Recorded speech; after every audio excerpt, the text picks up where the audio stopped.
Hello student, अब हम लोग सीखेंगे चैप्टर नंबर 2। चैप्टर नंबर 2 है हमारा बहुपद। इसमें एक्सरसाइज 2.1 में पहला क्वेश्चन दिया गया है। एक ही क्वेश्चन है इसमें। पहला क्वेश्चन दिया गया है, किसी बहुपद px के लिए y बराबर px का ग्राफ नीचे आकृति में दिया है। प्रत्येक स्थिति में px के शून्यकों की संख्या ज्ञात कीजिए। अब देखिए, px के शून्यकों की संख्या ज्ञात करने के लिए सबसे पहले हम लोग देखते हैं ग्राफ में। पहला क्वेश्चन ये दिया गया ग्राफ में कि ये जो ग्राफ में ये रेखा है, ये रेखा जो है एक्स अक्ष को कितने पॉइंट पे कट कर रही है, मतलब काट रही है। तो ये रेखा देखिए, ये तो वाई अक्ष को यहाँ पर एक पॉइंट पे कट कर रही है, एक्स अक्ष को कट नहीं कर रही है। तो इसका मतलब इसके शून्यकों की जो संख्या होगी वो हमारी 0 होगी, क्योंकि जो एक्स अक्ष पे जहाँ पर कटेगा वहाँ पर देखेंगे तो शून्यकों की इसकी संख्या हो गई हमारी 0। इसी तरीके से दूसरा वाला देखेंगे तो दूसरा वाला देखिए, आपका ग्राफ जा रहा है ये इस तरीके से जा रहा है, और ये एक्स अक्ष ये है हमारा। एक्स अक्ष को ये कहाँ पर कट कर रहा है, सिर्फ एक पॉइंट पे कट कर रहा है। तो इसके शून्यकों की संख्या हो जाएगी हमारी 1। इसके शून्य हो जाएंगे हमारे 1। इसी तरीके से ये तीसरा सवाल है। तीसरे सवाल में ये देखिए, ये एक्स अक्ष वाली लाइन है और ये वाई अक्ष वाली लाइन है। एक्स अक्ष को ये कहाँ पर काट रहा है, ग्राफ देखिए ये ऐसे जा रहा है। एक तो हमारा इस पॉइंट पे कट कर रहा है, ये पहला पॉइंट हो गया, और ये हमारा दूसरा पॉइंट हो गया, और ये हमारा तीसरा पॉइंट हो गया। इस तरीके से इसके शून्यक जो होंगे वो हमारे 3 होंगे, क्योंकि ये एक्स अक्ष को 3 बिंदुओं पर काट रहा है। तो जितने बिंदुओं पर काटता है उतने ही इसके शून्यक होते हैं। अब हम लोग दूसरा सवाल करते हैं। ये 2.2 का पहला सवाल है। अब देखिए, ये चैप्टर हमारा चल रहा है बहुपद। बहुपद जो है, बहुपद का मतलब जिसमें बहुत सारे पद हों, बहु प्लस पद, बहुत सारे पद हों उसको बहुपद कहते हैं। जिसमें देखिए सबसे बड़ी घात 2 हो, जैसे यहाँ पर सबसे बड़ी घात 2 दे रहा है तो उसे द्विघात बहुपद कहते हैं। और जिसमें सबसे बड़ी घात 3 होती है तो उसे त्रिघात बहुपद कहते हैं। और 3 से ज़्यादा होगी तो 4 होगी, 5 होगी, इस तरीके से। लेकिन हम लोगों के सिलेबस में सिर्फ 2 घात तक है। तो देखिए, द्विघात, निम्न द्विघात, द्विघात का मतलब जिसमें सबसे देखिए सबकी पावर सबसे बड़ी 2 होगी, उसके अलावा कोई सी नहीं है। निम्न द्विघात बहुपदों के शून्य ज्ञात कीजिए और शून्यकों तथा गुणांकों के बीच संबंध की जांच कीजिए। अब देखिए, इसमें क्वेश्चन जो है टोटल 6 हैं। 6 क्वेश्चन में देखिए, फर्स्ट वाला देखेंगे, सेकेंड, थर्ड और 6th वाला, ये तो हमारे सब एक ही जैसे क्वेश्चन हैं। ये 4th और 5th वाले में सिर्फ 2-2 पद दिए गए हैं, लेकिन ये भी हमारा द्विघात है, क्योंकि द्विघात जो होता है वो हमारा इस फॉर्म में होता है, ax² + bx + c। ये जो है हमारा द्विघात का मेन समीकरण होता है। इस फॉर्म में हमारा द्विघात होता है ax² + bx + c के रूप में। x² के साथ जो गुणे में गिनती होती है वो a कहलाती है, x के साथ जो गुणे में गिनती होती है वो b कहलाती है, और लास्ट में हमारा c होता है। अब देखिए, अब हम लोग सवाल करते हैं। निम्न द्विघात बहुपदों के शून्य ज्ञात कीजिए। शून्य ज्ञात करने के लिए पहले हम लोग पहला क्वेश्चन देखते हैं। पहले क्वेश्चन में दिया गया है x² - 2x - 8। अब शून्य ज्ञात करने के लिए पहले इसके गुणनखंड करते हैं। जब गुणनखंड करेंगे तो 8 है, 8 के ऐसे गुणनखंड करने हैं कि 2 आए। तो हम लोग ये देखते हैं पहले 8 किसके टेबल में आता है। 8 हमारा सबसे पहले 2 के टेबल में आता है, 2 चक्को 8। तो 4 में से अगर हम लोग 2 को घटाएंगे तो हमारा 2 आ जाएगा। तो यहाँ पर हम लोग लिख देंगे x² - 4 - 2 ब्रैकेट के बाहर x - 8। अब देखिए, 4 में से 2 को घटाएंगे 2, तो 2 की जगह पे हम लोग 4 - 2 रख देते हैं, और 8 हमारा ऐसे ही रहेगा। अब सबसे पहला काम क्या करेंगे, सबसे पहले हम लोग ब्रैकेट खोलेंगे। जब ब्रैकेट खोलेंगे तो यहाँ माइनस लगा हुआ है, x का गुणा 4 से करा तो ये हो गया 4x। जब किसी ब्रैकेट के बाहर माइनस का साइन लगा होता है तो जब ब्रैकेट खोलने पे अंदर का साइन बदल जाता है, तो ये प्लस हो गया। और x का गुणा 2 से करा 2x - 8। अब पहले दूसरे में कॉमन लेते हैं, तीसरे और चौथे में कॉमन लेते हैं। पहले और दूसरे में कॉमन आ रहा है हमारा x, तो यहाँ पर हमारे x 2 थे, 1 निकल गया, 1 बच गया x। फिर माइनस x यहाँ से निकल गया, यहाँ 4 बच गया। फिर प्लस का साइन लगाया। इन दोनों में इधर x है, इधर x है नहीं, तो x तो कॉमन आ नहीं रहा है। 2 और 8 हमारे 2 के टेबल में आ रहे हैं, तो जब 2 कॉमन लेंगे तो यहाँ से 2 निकल गया, x बचा, और 2 से 8 को भाग करेंगे, 2 चक्को 8। अब दोनों में कॉमन क्या है, दोनों में कॉमन x - 4 इधर है, x - 4 इधर है। x - 4 को हम लोगों ने कॉमन ले लिया। जब कॉमन लेते हैं तो दूसरे ब्रैकेट में क्या बचेगा हमारा, यहाँ से बचेगा x और यहाँ बच जाएगा हमारा +2। इस तरीके से हमारे गुणनखंड हो गया। अब हमको शून्यक निकालना है। शून्यक निकालने के लिए देखिए सबसे पहले हम लोग शून्यक निकालने के लिए एक बार पहले वाले को 0 के बराबर करते हैं और एक बार दूसरे वाले को 0 के बराबर करते हैं। तो x - 4 बराबर 0, तो x बराबर हो गया 4, x + 2 बराबर 0, तो ये +2 उधर जाएगा -2। तो ये हमारे दो शून्यक आ गए। अब इसके उत्तर की जांच करनी है। जब हम लोग जांच करेंगे यहाँ पर, तो देखिए जांच करने के लिए इसमें हमारे पास फार्मूला होता है। जांच करने के लिए देखिए फार्मूला हमारा होता है शून्यकों का योग। शून्यकों का योग, पहले हम लोग योग निकालेंगे। शून्यकों का योग का फार्मूला होता है हमारे पास -b/a, -b/a। b जो है हमारा x का गुणांक है और a जो है वो हमारा x² का गुणांक है। तो जब इससे हम लोग वैल्यू निकालेंगे तो देखिए इससे देखेंगे तो -b का मतलब हो गया x का गुणांक, तो x का गुणांक यहाँ पर है -2 और ये माइनस इसका, तो ये हो गया -2 और बटे में a की जगह पे यहाँ पर कोई नंबर नहीं है, इसका मतलब 1 है। तो ये हो गया माइनस माइनस हो गया +2 बटे 1, 2 से इसको भाग करेंगे 2 आ गया। अब हम लोग फिर से शून्यकों का योग निकालेंगे जो हमारे शून्यक आए हैं ताकि हमारी जांच हो सके। शून्यकों का जब योग निकालेंगे तो शून्यक हमारे आए थे 4 और -2। अब जब इन दोनों को जोड़ेंगे तो ये हो गया 4 + -2, तो ये हो गया हमारा 4 ± हो गया -2, 4 में से 2 गया 2, तो ये दोनों बराबर आ गए। इसका मतलब उत्तर की जांच हमारी हो गई 1 की। अब इसी तरीके से हम लोग दूसरी जांच करते हैं। दूसरी जांच में होता है शून्यकों का गुणनफल। शून्यकों का गुणनफल, शून्यकों गुणनफल का फार्मूला होता है c/a हमारा। तो c की वैल्यू हो गई हमारी, c मतलब अचर पद। अचर पद हमारा कितना है -8 है और a की वैल्यू अभी हम लोगों ने ऊपर रखी है 1 है हमारी, तो ये हो गया -8। फिर जब हम लोग शून्यकों का गुणनफल निकालेंगे, यहाँ लिखेंगे शून्यकों का गुणनफल।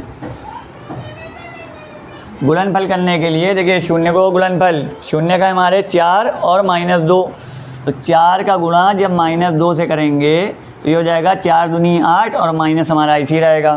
देखिए शून्यकों का योग फार्मूले के हिसाब से हमारा 2 आ रहा है और जो हम लोगों ने शून्यक निकाले हैं उसके हिसाब से भी हमारा 2 आ रहा है। शून्यकों का गुणनफल फार्मूले के हिसाब से हमारा -8 आ रहा है और शून्यक जो निकाले हैं हम लोगों ने उसके हिसाब से भी -8 आ रहा है। तो ये दोनों भी बराबर हैं और ये दोनों भी बराबर हैं। इस तरीके से हमारी उत्तर की जांच कंप्लीट हो जाती है। इस तरीके से हम लोग का पहला सवाल कंप्लीट हो गया। अब हम लोग दूसरा सवाल देखेंगे। देखिए पहले का पहला तो ये हो गया था और ये दूसरा है, दूसरा, तीसरा और छठा ये हमारे एक तरीके के सवाल हैं। देखिए क्योंकि पहले वाले में x² के साथ कोई भी नंबर नहीं था, यहाँ s² के साथ भी नंबर है, x² के साथ भी नंबर है, इसमें भी नंबर है, तो ये सब एक तरीके के हैं। और यहाँ पर देखिए x² पहले लिखा है, x बाद में लिखा है, तो इस सवाल को करने के लिए पहले इसको बीच में करना पड़ेगा और नंबर को सबसे लास्ट में।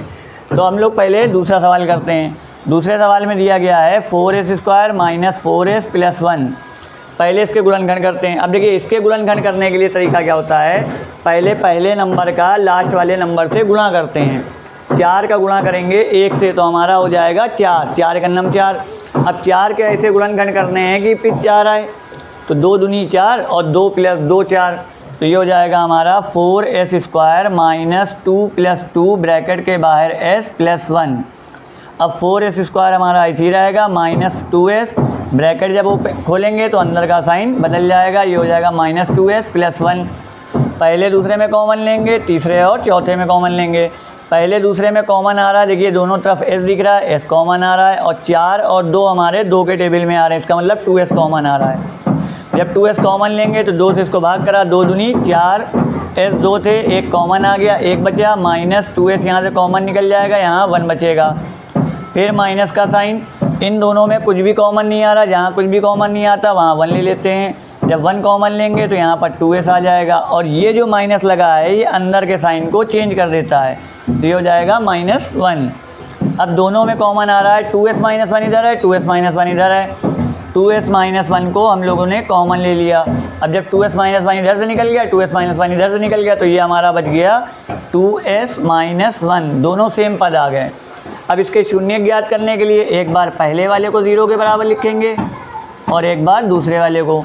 जब ये 2s इसी रहेगा, -1 उधर जाएगा +1, s बराबर हो जाएगा 1/2 और दूसरी तरफ फिर से लिखेंगे 2s - 1 बराबर 0, तो ये हो गया 2s बराबर 1 एस बराबर हो गया 1/2। अब इसी तरीके से फिर से हम लोगों को जांच करनी है, जांच करेंगे। उत्तर की जांच करने के लिए देखिए यहाँ पर लिखेंगे पहले हम लोग शून्यकों का योग।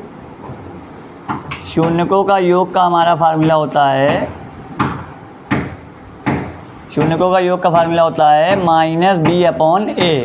अब माइनस लिखा और b की वैल्यू यहाँ से देखेंगे s का गुणांक, s का गुणांक हमारा है -4, तो ये हो जाएगा -4 और a की वैल्यू भी है यहाँ पर हमारी 4, तो हो जाएगा माइनस माइनस हो जाएगा +4/4, 4 1 4, तो ये आंसर हो गया, 4 से 4 कट गया, 1 आ गया।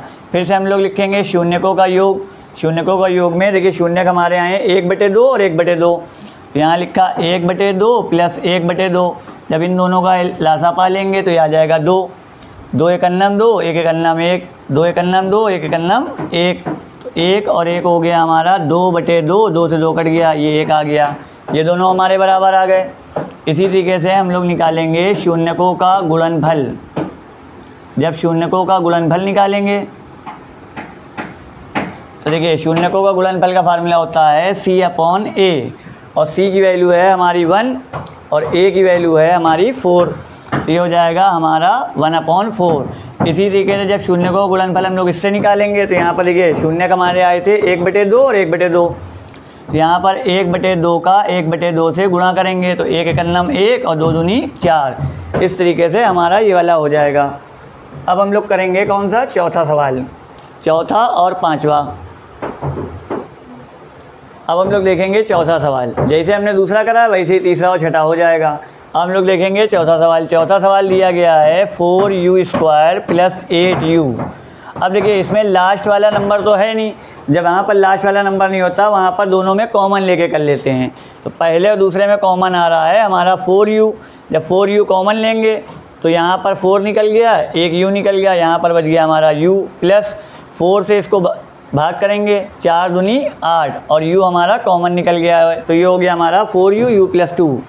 अब इसके शून्यक निकालने के लिए पहले लिखा 4u = 0, तो u बराबर हो गया 0/4, तो u बराबर हो गया 0 में 4 से भाग करेंगे 0 आ जाएगा। इसी तरीके से हम लोग दूसरा निकालेंगे u + 2 = 0, तो u बराबर हो गया -2। ये दोनों हमारे शून्यक आ गए। अब हम लोग फिर से उत्तर की जांच करेंगे। जब उत्तर की जांच करेंगे तो पहले हम लोग लिखेंगे देखिए शून्यकों का योग, शून्यकों का योग। अब योग का फार्मूला होता है हमारा -b/a, माइनस लिखा और b की वैल्यू है हमारी 8, b की वैल्यू हो गई 8 और a की वैल्यू है हमारी 4, और ये माइनस हमारा फार्मूले का है, तो 4 से इसको जब काटेंगे 4 दूनी 8, तो ये हो गया हमारा -2।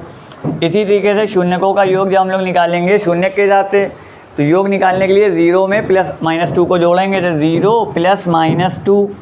अब 0 ऐसे ही रहेगा, प्लस माइनस हो गया हमारा -2। अब जब 2 में से 0 को घटाया तो ये हो गया हमारा 2 में से 0 को घटाया 2 आ गया, बड़ी संख्या माइनस की है, साइन हमारा माइनस का रहेगा, और ये दोनों हमारे बराबर आ गए। इसी तरीके से हम लोग लिखेंगे शून्यकों का गुणनफल, शून्यकों का गुणनफल। जब शून्यकों का गुणनफल, इसका फार्मूला होता है c/a, और c की वैल्यू है, c की वैल्यू यहाँ पर है ही नहीं, क्योंकि यहाँ पर c क्या होता है, लास्ट वाला अचर पद होता है, और अचर पद इसमें दिया नहीं गया है। इसका मतलब c की वैल्यू हो गई 0, और a का मान हमारा दे रहा है 4। 0 में जब 4 से भाग करेंगे तो ये 0 हो जाएगा। इसी तरीके से शून्यकों का गुणनफल निकालेंगे तो शून्यकों हमारे क्या क्या हैं, 0 और -2। 0 का गुणा जब -2 से करेंगे तो ये हमारा 0 आ जाएगा, क्योंकि 0 जो है प्लस और माइनस के बीच के नंबर होता है, इसलिए 0 के साथ कभी भी माइनस नहीं लगाया जाता है। इस तरीके से ये हमारा जो है चौथा सवाल हो जाएगा। अब हम लोग करेंगे पांचवा सवाल। पांचवा सवाल देखिए, अब हम लोग पांचवा सवाल, पांचवें सवाल में दिया गया है t² - 15। अब देखिए यहाँ पर ये x² वाली गिनती है और ये लास्ट वाला नंबर है, बीच वाला नंबर इसमें x वाला नहीं है। तो अब इसमें देखिए इसके गुणनखंड कैसे करेंगे, इसके गुणनखंड करने के लिए देखिए हमारे पास जो फार्मूला होता है a² - b² बराबर में a + b a - b, ये वाला फार्मूला लगाएंगे इसमें। तो ये हमारा हो जाएगा t का स्क्वायर, और 15 किसी का स्क्वायर होता नहीं है, तो 15 को हम लोग लिख सकते हैं √15 का होल स्क्वायर, √15 का होल स्क्वायर। अब इसमें फार्मूले के हिसाब से क्या है, एक बार प्लस में लिखते हैं और एक बार माइनस में लिखते हैं। इसी तरीके से यहाँ पर लिखेंगे हम लोग t प्लस रूट 15 और दूसरे ब्रैकेट में लिखेंगे t माइनस रूट 15। अब इसका शून्यक निकालना है। शून्यक निकालने के लिए एक बार पहले वाले को 0 के बराबर लिखेंगे और एक बार दूसरे वाले को 0 के बराबर लिखेंगे। तो ये हो गया t बराबर प्लस था, उधर जाएगा माइनस रूट 15। इसी तरीके से ये वाला माइनस में रूट 15, ये जब उधर जाएगा तो ये हो जाएगा प्लस रूट 15। अब हम लोग करते हैं जांच।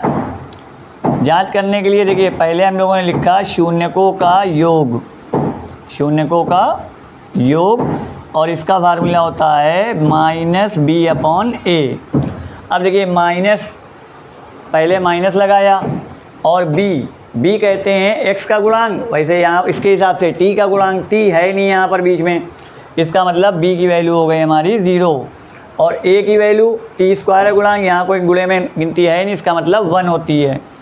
अब जब 1 से 0 को भाग करेंगे तो ये हमारा 0 आ जाएगा, क्योंकि 0 हमारे 0 के साथ माइनस नहीं लगाया जाता है। अब देखिए शून्यकों का योग, योग में देखिए इसको और इसको हम लोग जोड़ेंगे तो ये माइनस रूट 15 है और ये प्लस रूट 15 है। जब इन दोनों को जोड़ेंगे तो माइनस से प्लस वाला कैंसिल हो जाएगा और ये भी हमारा 0 आ जाएगा। इसी तरीके से शून्यकों का गुणनफल निकालेंगे। शून्यकों का जब गुणनफल निकालेंगे इसका फार्मूला होता है c अपॉन ए, और c हमारा दिया गया है -15, -15 हो गया और a की वैल्यू जो है t स्क्वायर का गुणांक यानी कि 1 हो गई हमारी, तो ये हो गया हमारा -15। इसी तरीके से शून्यकों का गुणनफल जब दोबारा निकालेंगे, ये शून्यक दिए गए माइनस रूट 15 और रूट 15, जब इन दोनों का गुणा करेंगे माइनस रूट 15 और गुणे रूट 15 का, तो रूट का जब रूट से गुणा करते हैं और सेम रूट वाले का गुणा करते हैं तो रूट हमारा कैंसिल हो जाता है, तो रूट से रूट कैंसिल हो जाएगा, ये हो जाएगा हमारा माइनस का 15। या इस तरीके से भी कर सकते हैं, मान लिया 15 गुणा 15 से करेंगे तो हमारा आ जाएगा 225 और 225 का अगर हम लोग रूट भी निकालेंगे तब भी हमारा 15 आएगा। तो इस तरीके से हमारा ये नियम बनता है कि जो भी सेम रूट वाली गिनतियाँ होती हैं तो गुणा करने पर उसका रूट हट जाता है। तो रूट 15 का रूट 15 से करा, 15 आ गया, रूट हट जाएगा हमारा। इस तरीके से हमारा सवाल हो जाएगा।